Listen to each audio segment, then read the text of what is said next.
Egg బోండాకి కావాల్సిన ingredients: eggs, onion, pav bhaji masala powder, శనగపిండి, జీలకర్ర, కారం, black pepper powder, salt.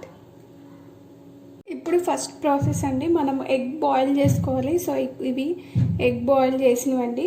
So మీరు డైరెక్ట్గా ఇలాగా మీరు బజ్జీ చేసేస్తే చాలా రాంగ్ అవుతుందండి. ఆయిల్ అనేది పేలుతుంది అన్నమాట, ఈ ఎగ్ అనేది పేలిపోతుంది. సో మీకు కుదిరితే ఆ వీడియో పక్కన మీకు ఇంక్లూడింగ్ చేస్తాను, ఒకసారి ఆ వీడియో చూద్దురు. సో అందుకని ఇలాగ మనం హాఫ్గా కట్ చేసుకోవాలండి. సో ఇట్లాగా హాఫ్గా కట్ చేసుకొని పక్కన పెట్టేసుకోవాలి.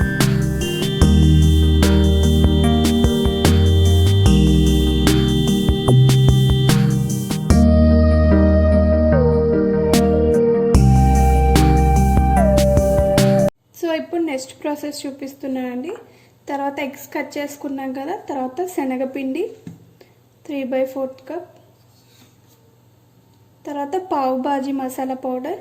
ఇది కనుక మీ దగ్గర లేకపోతే మన గరం మసాలా పౌడర్ ఉంటుంది కదండి, సో అది వేసుకోవచ్చు. తర్వాత జీలకర్ర, తర్వాత టేస్ట్కి తగ్గట్టు సాల్ట్. సో నేను 1 టేబుల్ వేస్తున్నాను. ఫైనల్గా కారం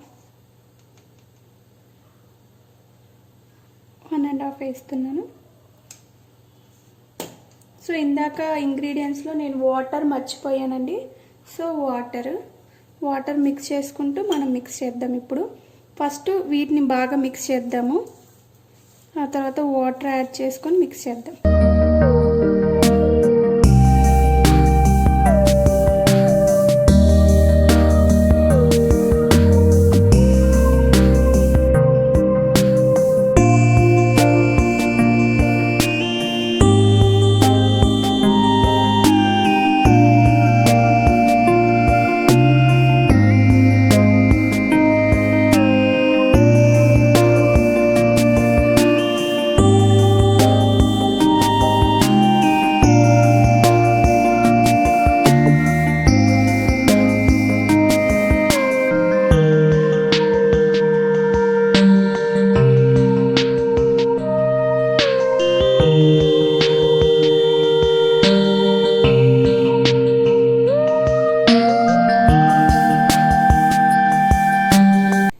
ప్యాటర్న్లోకి సరిపోతుంది అన్నమాట.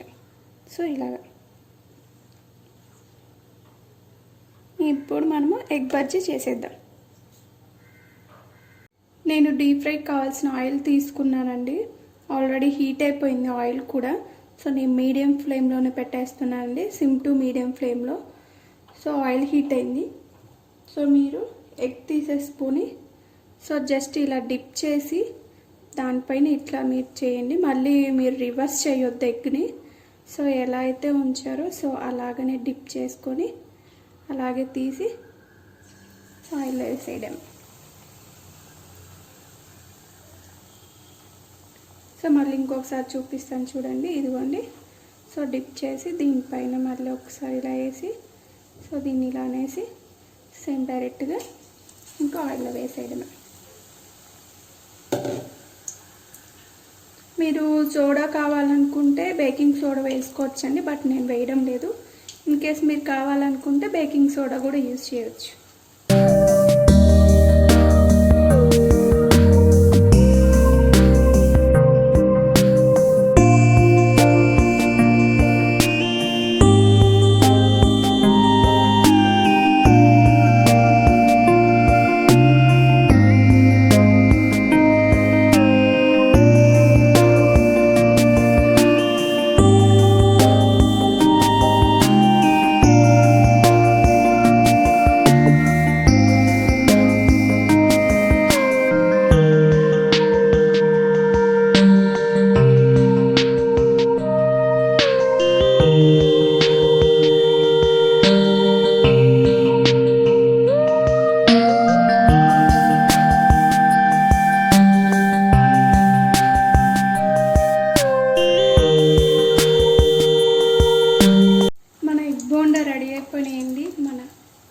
Bajji or egg bonda.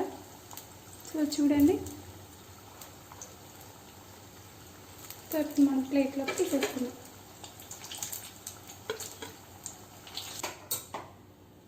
So చూడండి, మన egg bajji or egg bonda ready అయిపోయాయి. సో చూడండి, మన egg bonda or egg bajji ready అయిపోయాయి.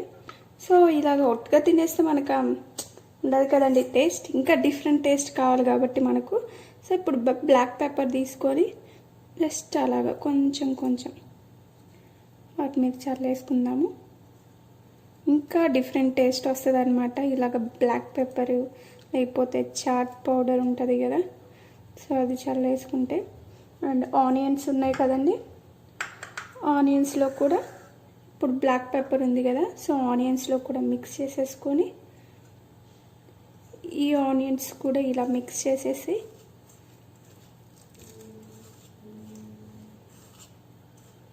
సో ఇప్పుడు ఈ బజ్జీ ఈ ఆనియన్స్తో తింటే ఆహా ఏమి రుచి! ఇంకా రుచి మీకు చెప్పాల్సిన అవసరం లేదండి. మీరే టేస్ట్ చేసి నాకు కామెంట్ చేయండి.